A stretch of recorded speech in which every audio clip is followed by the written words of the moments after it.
이번에 말씀드릴 내용은 남편이 너무 인색하다고 할머니가 하소연하신 사례예요. 이 할머니는 제가 상담받은 어르신들 중에서는 조금 젊으신 편? 그래서 어르신이라고 잘 안 불러요. 73세시거든요. 73세 되시면은요, 경로당 가시면 막내세요. 근데 이 어르신 생활하시는 모습이, 정말, 뭐라고 얘기해야 될까? 즐거운 인생? 너무 즐겁게 생활하세요. 할머니는 아들만 둘을 두셨대요. 지금 아들들은 다 결혼을 했기 때문에 남편 되시는 할아버지하고 두 분이 살고 계시답니다. 그래서 낮에 어떻게 지내세요? 그랬더니 낮에요. 남편은요 밖에 나가요. 남편은 산에도 가고 기원 가서 바둑도 뜨고 친구들도 만나고 그렇게 지내요.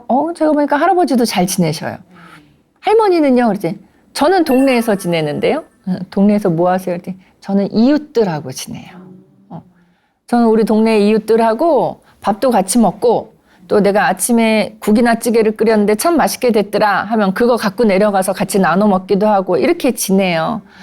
그래서 동네 친구들이 저는 많고요. 친구들이 그 다른 동네에 사는 게 아니라 우리 한 동네에서 친한 친구들이 많다 보니까 이게 참 좋은 점들이 많더라고요, 선생님. 멀리 친구 만난다고 시내로 나가지 않아도 되고, 또 연락도 잘 되고, 그러니까 너무 좋아요. 저희 아파트 1층에 평상이 있대요. 평상이 하나 있어서, 거기가 할머니들 모이는 완전히 그 아지트? 공간이라고 해요. 그래서 그 평상에 어르신들이, 할머니들이 이렇게 모이시니까, 지나가던 애기 엄마들도 가면서 이렇게 인사할 거 아니에요. 인사하고, 또 애기들 데리고 이렇게 나가고 들어오고 하다가 그 평상에서 같이 쉬었다 가기도 하고 또 할머니들이 늘 그 평상에 계시니까 진짜 365일 늘 계시니까 젊은 사람들이 외출했다가 돌아올 때 뭐 이렇게 조금 간식, 과자 같은 것도 주고 이러고 간다고 해요. 그러니까 이 할머니는 너무 즐거운 거예요. 그래서 그 별거 아닌데 평상 하나 있는데 그걸 거점으로 해서 어르신들이 이렇게 잘 모이시는 것 같아요. 그래서 거기서 전도 부쳐 드시고요. 맛있겠다. 칼국수도 끓여 드시고 그러신대요. 그러니까 참 좋은 것 같아요. 그래서 부럽네요. 이렇게 말씀을 드렸는데 근데 뭐가 걱정이세요? 그랬더니 아니 남편이 싫어해요. 그래서 할머니 거기 평상 나가시는 걸 싫어해요. 그래서 아니 평상 나가는 걸 싫어하는 게 아니라 내가 맨날 다른 사람들 다 퍼다 준다고 싫어해요. 그러니까 전을 부칠 때 뭘 갖고 내려가시잖아요. 또 국 끓이면 맛있게 되면 또 갖고 내려가시고 하니까 할아버지 눈에는 이게 맨날 갖다가 퍼다 나른다 이렇게 생각이 드신 거예요. 그래서 할아버지가 싫어하신대요. 그러면서 이제 할머니 생각에는 남자가 이렇게 인색해서 뭐 했어요. 그렇게 얘기하면서 이렇게도 얘기해요. 근데 우리 저기 할아버지가 그 이웃들하고 이렇게 막 내가 나눠주고 하는 것만 싫어하는 게 아니라요. 심지어는 아들내 뭐 갖다 주는 것도 싫어해요. 그러더라고요. 그래서 제가 이런 생각을 해봤어요. 보통, 이웃들한테 너무 지나치게 잘하면 그건 싫어하는 분들이 계세요. 할아버지들이. 근데 집에 잘 안 붙어 있어요. 막 이러면서 불만하시는 분들이 계시는데 자녀들한테 뭐 해드리는 것 같고 그렇게 아까워하시는 분들은 드물거든요. 그러니까 할아버지가 조금 다른 분에 비해서 조금 다르시긴 하구나 이런 생각도 해봤어요. 근데 할머니는 일단 그 평상 자체가 너무 좋으니까 이 동네 떠나고 싶지 않아요. 우리 동네 진짜 좋아요. 막 이렇게 얘기를 하시더라고요. 사람들 인심도 많고 아주 좋은 동네입니다. 이렇게 얘기를 하는데 단지 할아버지의 반대 때문에 이제는 뭘 갖고 갈 때 또는 아들네 집에 뭘 싸다 줄 때도 좀 눈치가 보인다는 거예요. 그러면서 할머니가 그러세요. 선생님 보통은 자식들한테 부모가 이렇게 막 맨날 뭐 싸다 주고 싶은 거 아니에요? 그러시면서 싸다 주면 맛있게 잘 먹으면 그게 내 보람이고 맛있게 잘 먹었다고 전화 한 통 주면 그 다음에 내가 또 더 맛있는 거 해다 주려고 노력하고 나는 그게 사람 사는 것 같은데 우리 집 영감은 원래도 넉넉한 사람은 아니었어요. 근데 나이 들어가면서 이게 더 심해지고 어떤 표현 쓰셨냐면 쫀쫀해지더라고요. 이렇게 얘기를 하시더라고요. 그래서 할머니 그러셨어요. 그래서 아들네 갈 때도 눈치 보인대요. 이렇게 싸면 할아버지가 아이고 됐다고 그만 갖고 가라고. 그래서 어떻게 해야 돼요, 선생님? 이렇게 얘기를 하시더라고요. 그래서 이렇게 보면서 저한테 상담을 하시면은 이게 좋은 걸 자랑하려고 상담센터에 상담하시는 경우 거의 없어요. 뭔가 이제 고민되는 게 있을 때 상담을 하시는데 이 할머니는 시종일관 웃으면서 너무 즐거워하시면서 상담을 하신 거예요. 그래서 할머니 저하고 상담 안 하셔도 될 것 같은데요. 지금 이미 즐거우셔요. 그러니까 말할 때 무슨 내용을 말할 때 즐겁다는 얘기는요. 그 안에서 굉장히 행복하다는 얘기예요. 이거 어르신들은 지금 이 할머니 모습을 보면서 알지만 젊은 사람들 연애하잖아요. 그러면 그 말 안에 집에 와서 얘기할 때 항상 그 연애 대상, 그러니까 뭐 여자친구든 남자친구든 항상 기승전 여자친구 얘기가 꼭 나와요. 기승전 남자친구 얘기가 꼭 나오는데 그 얘기할 때 표정 보세요. 얼마나 행복해 하는지. 근데 이 할머니 지금 이웃들하고 평상하고 연애하시는 듯한 모습으로 저하고 상담을 하신 거예요. 너무 즐거워 하시더라고요. 그래서 제가 이렇게 보면서 할머니 동네 참 좋네요. 평상에서 전도 부쳐 드시고 참 좋네요. 좋은데 저는 그 생각이 드는데 할머니 혹시 그 평상에 남자분 할아버지는 한 분도 안 오세요? 지금 할머니가 저한테 말씀하실 때 할머니들 모인다 그랬고 또 애기 엄마들 모인다 그랬고 이렇게 얘기를 했는데 다 여성 멤버들만 얘기를 하셨어요. 혹시 할아버지들은 안 오세요? 그랬더니 안 와요. 우리 여자들만 모여요. 이렇게 얘기를 하세요. 그러면 과연 그 평상의 존재는 이퀄 여성들의 전유물일까? 지금으로서는 여성들의 전유물이 되어 있는 거죠. 그 평상이. 그렇다면 저는 요거 조금 분위기 좀 바꿔보면 어떨까 하는 생각을 해봤어요. 할아버지들 중에서도요. 그 1층 내려가서 바깥으로 외출할 때는 이 평상 꼭 보시잖아요. 누구나. 지나다니는 길목에 있으니까, 입구에 있으니까. 그러면 할아버지들 중에서도 아유 참 시끄럽네 하시는 분도 계실 테고 아니면 아유 나도 저기 좀 앉았다 갔으면 좋겠네 하는 분도 분명히 계실 거란 말이에요. 그래서 할머니 이제는 할아버지들도 조금 동참시키시면 어떨까요? 이런 말씀 드렸어요. 다른 때 말고 아까 말씀하신 그 후에 전 부쳐 드시는 날 있잖아요. 그런 날 할아버지들 좀 초대하세요. 이 할머님들의 배우자 분들만 초대를 해도 아까 말씀드린 것처럼 싫어하는 할아버지도 계셨지만 부러워하신 할아버지들도 틀림없이 계셨을 텐데 그러면 초대를 했을 때 안 오겠다고 하는 할아버지도 계시겠지만 얼씨구나 하고 달려가실 할아버지도 분명히 계실 거란 얘기예요. 그렇게 해서 할아버지의 모습이 한 분, 두 분 눈에 띄기 시작하면 그 다음부터는 할아버지들도 아 저기는 할머니들만 가는데 이렇게 생각 안 하시고 오다 가다 처음부터 거기 딱 이렇게 자리 차지하고 앉지는 않아도 이렇게 걸틀어 앉으시는 분들이 생길 거란 얘기죠. 그러면 이거는 명실공히 할머니들만의 공간이 아니라 동네의 사랑방의 개념으로 자리 잡을 수가 있어서 저는 그런 방법을 권해드렸어요. 할아버지들을 조금 함께 오시도록 하세요. 만약에 평상이 너무 이게 작다 하면 그때는 평상 하나 더 설치하는 건 그렇게 큰일이 아니에요. 마을 안에 평상 하나 딱 놨을 뿐인데 어디서 삐용 날라서 평상 하나 띡 있을 뿐인데 사람들이 이렇게 단합이 잘 돼? 그거 하나로? 그렇다면 이 단합이 잘 되는 이 평상 하나 더 놓을 수 있죠. 뭐.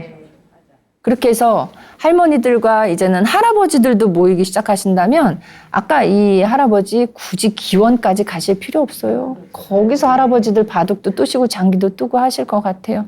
그래서 그렇게 하신다면 훨씬 좋지 않을까 하는 생각을 해봤고 한 가지 이제 그렇게 평상의 분위기는 그렇게 바꿔가시면 좋겠습니다라고 조언을 드렸는데 지금 이댁의 할아버지의 불만을 우리가 조금 해소시켜 드릴 필요는 있어요. 저는 이 댁의 할아버지를 보면서 할아버님은 좀 성격이 현실적인 성격이실 것 같고 할머님은 성격이 우리 흔히 얘기하는 왜 오지랖이 넓다라는 얘기하죠. 좀 그런 성격일 것 같고 혹시 할머님이 본인이 생각하실 때 내가 좀 정도가 과한 부분은 없는지도 생각해 보셔야 돼요.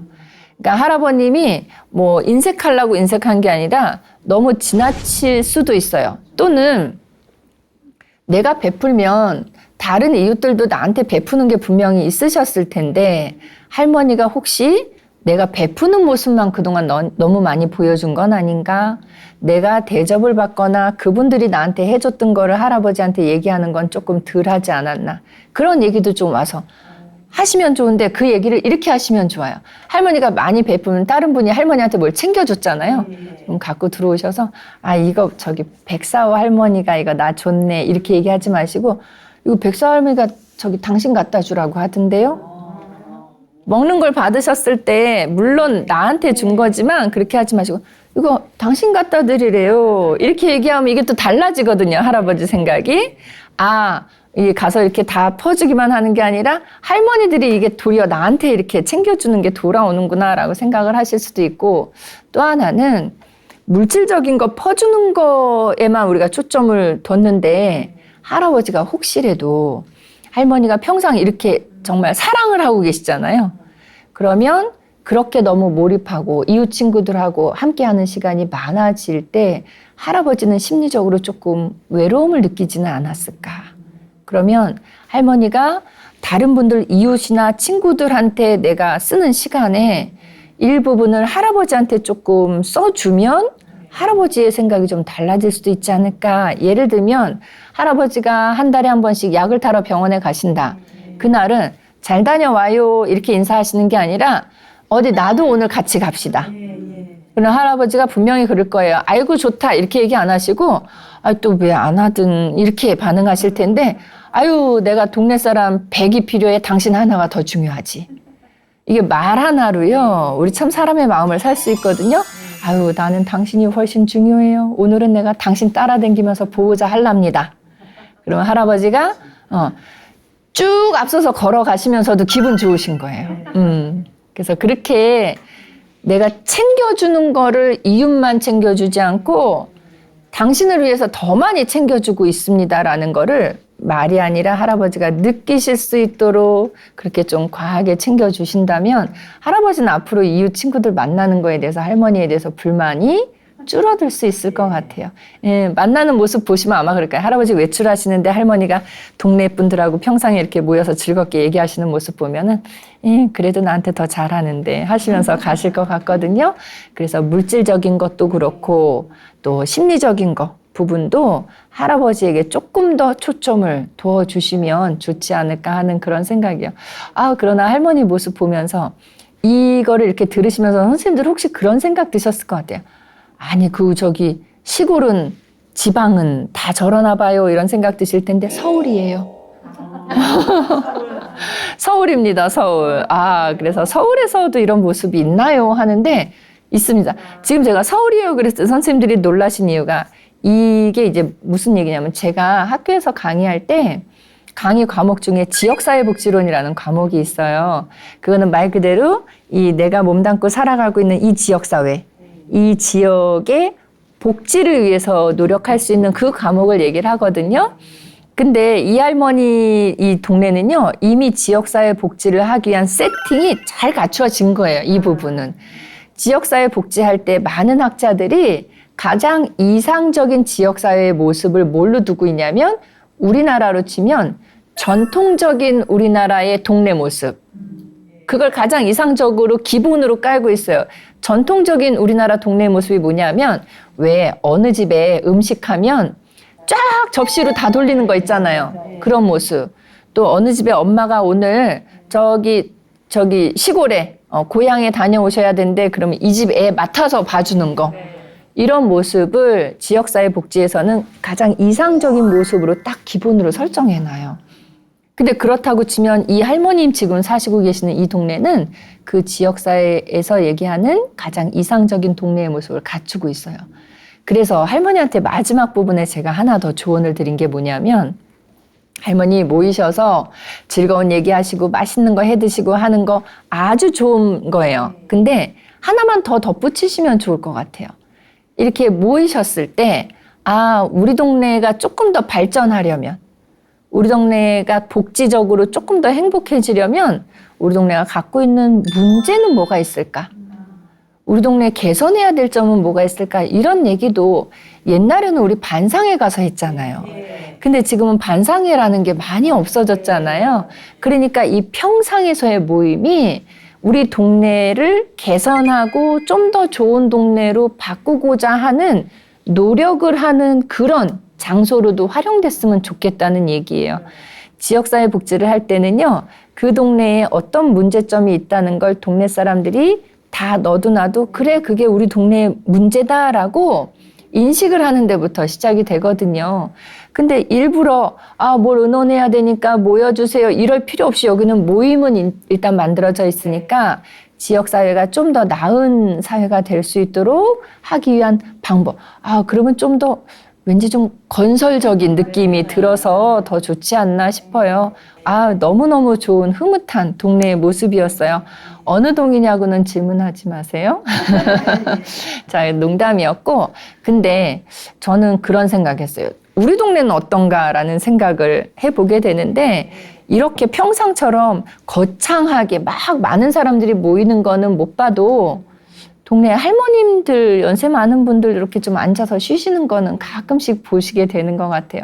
그러면 할머니들을 조금 중심으로 해서 우리가 또 이런 움직임, 뭉침을 좀 해볼 수도 있지 않을까 하는 생각도 해보면서 하여간 흐뭇하게 제가 함께 이야기를 나눌 수 있었던 사례였습니다.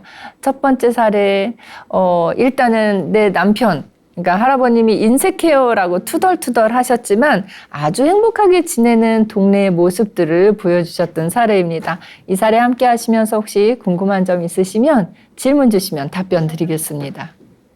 말씀하시죠. 저희 동네에 등나무 아래에 어르신들이 항상 몇 분이 늘 거기서 앉아 계시면서 이제 대화도 나누시고 하시는데요.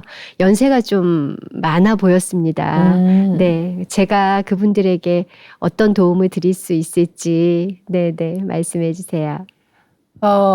일단은 선생님 마음이 너무 곱다는 생각을 했고요. 어르신들, 아까도 잠깐 말씀드렸지만, 동네 안에서 거창하게 모이시는 거는 보기가 좀 드물 수 있지만 이렇게 한두 분 아니면 서너 분 이렇게 모여 앉아 계시는 모습은 잘 볼 수 있는 모습들이죠. 별로 큰 거 내가 막 너무 잘해드려야 되겠다 이런 생각까지는 안 하셔도 되고요. 그분들은 저도 해봤지만 가다가 우리가 외출할 때 돌아올 때 인사만 또 그냥 인사해서 지나치지 않고 이 안부의 말씀 한마디 정도 거들어 주시는 것만 해도 그분들은 좋아하세요. 왜냐하면 그분들끼리 그냥 앉아서 대화를 나누시지만 대화 소재가 떨어져서 그냥 앉아 계실 때도 있거든요. 근데 젊은 사람이 가면서 아유 할머니 식사하고 나오셨어 이렇게 한마디만 해주셔도 너무 좋아하시더라고요. 근데 이제 저희 동네에도 그 할머니 계시다 그랬죠? 그런 등나무 아래가 있어요. 그러면 제가 강의 나오거나 이렇게 방송하러 오거나 일하러 올 때 이렇게 딱 내려오면 인사를 하고 다녔어요. 그랬더니 이제는 어떻게 됐냐면 제가 나오면 저는 시간이 촉박해서 오늘은 저쪽에 앉아 계시니까 인사 못하고 이쪽으로 가야 되는데 할머니가 그래도 눈을 딱 마주치면 할머니가 이제 그게 이제 반갑고 익숙하신 거예요. 그래서 오라고. 그러면 가서 또 이제 꾸벅 인사를 하고 오지요. 그리고 저 같은 경우는 이게 선생님들도 같이 실천하실 수 있으면 한번 해보시면 좋은데 밖에서 뭔가를 들어올 때 외출했다 들어올 때 손에 음식이 간식거리든 뭐든 음식이 있으면 일단 이거 뭐 통행세라고 하면 의무지만 그렇지 않고 우러나서 하나씩 이렇게 드리고 오면 할머니들이 아유 아니야 집에 애들 많은데 집에 갖고 가라고 말씀은 하시지만 너무 흐뭇해 하세요. 그래서 제가 밖에서 먹거리가 생기거나 먹거리를 사오거나 할 때는 저는 꼭 나누는 분이 두 분이 계세요.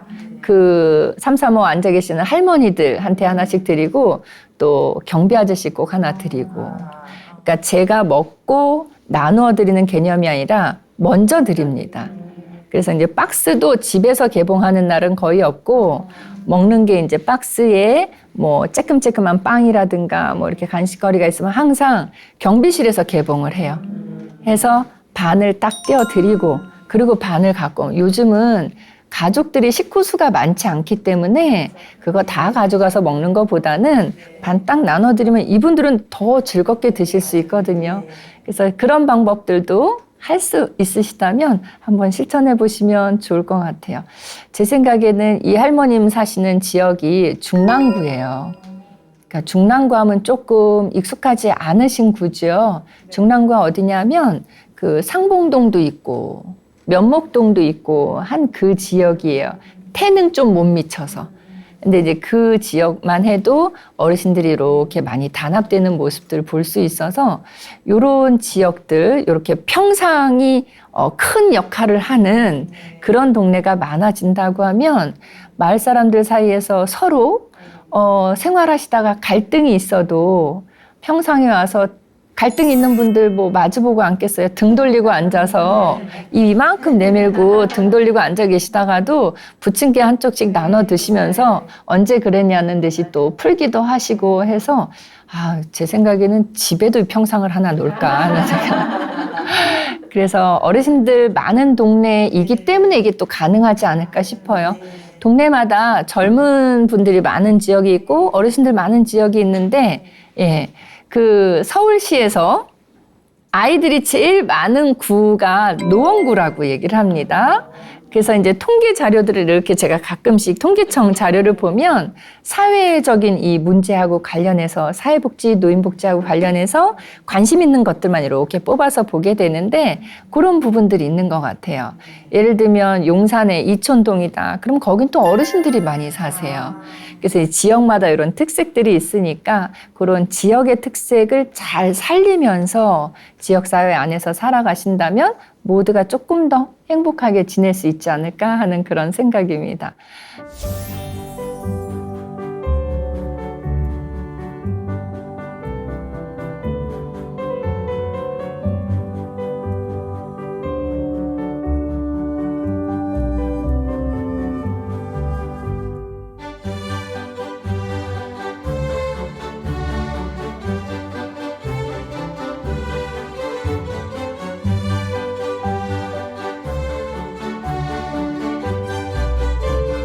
자, 오늘은 이렇게 두 편의 사례 함께 보셨습니다. 어르신들 그 두 분 함께 사시면서 시샘하셨던 그 댁의 모습도 이렇게 엿볼 수 있었고요.